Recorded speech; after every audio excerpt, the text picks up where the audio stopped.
রথযাত্রার খবর জানাতে নারায়ণগঞ্জ থেকে সরাসরি যুক্ত রয়েছেন সহকর্মী গৌতম সাহা। গৌতম, রথযাত্রা উপলক্ষে জেলায় কি কি আয়োজন রয়েছে, এবার উৎসব ঘিরে কি বলছেন সনাতন ধর্মের অনুসারীরা?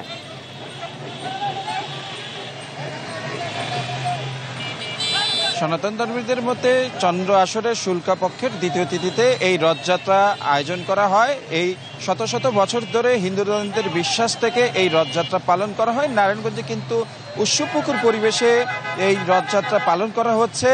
সকাল থেকে এই পূজা অর্চনা, যজ্ঞ অনুষ্ঠান, বিভিন্ন যে পূজার সরঞ্জামি দিয়ে তারা জগন্নাথকে পূজা করে তখন কিন্তু তারা রথের উপর চড়িয়ে তারা কিন্তু সেই কিছুক্ষণ আগেই সেই শোভাযাত্রাটি শুরু করেছে। শহরের বিভিন্ন প্রান্ত থেকে কিন্তু মন্দির মণ্ডপ থেকে এই রথযাত্রা নিয়ে তারা বের হয়েছে।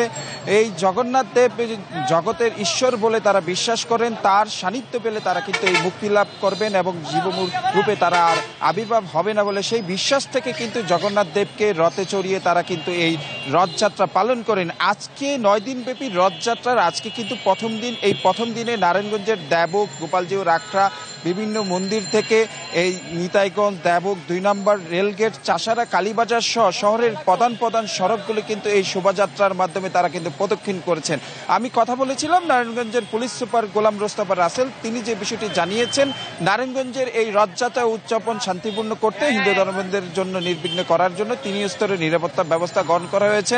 শহরের বিভিন্ন প্রান্তে কিন্তু পুলিশ সদস্যরা মোতায়েন রয়েছেন। সেই সাথে পূজা মণ্ডপগুলোতে কিন্তু পুলিশ সদস্য মোতায়েন করা হয়েছে এবং সেই সাথে কিন্তু ট্রাফিক পুলিশের সদস্যরা বিভিন্ন প্রান্তে কাজ করেছেন।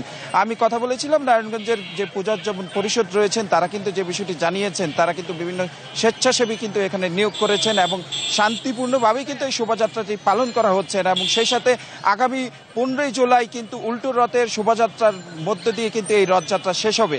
এই ছিল আসলে আমাদের হিন্দু ধর্মীদের রথযাত্রার সর্বশেষ। নারায়ণগঞ্জ থেকে যুক্ত ছিলেন সহকর্মী গৌতম সাহা।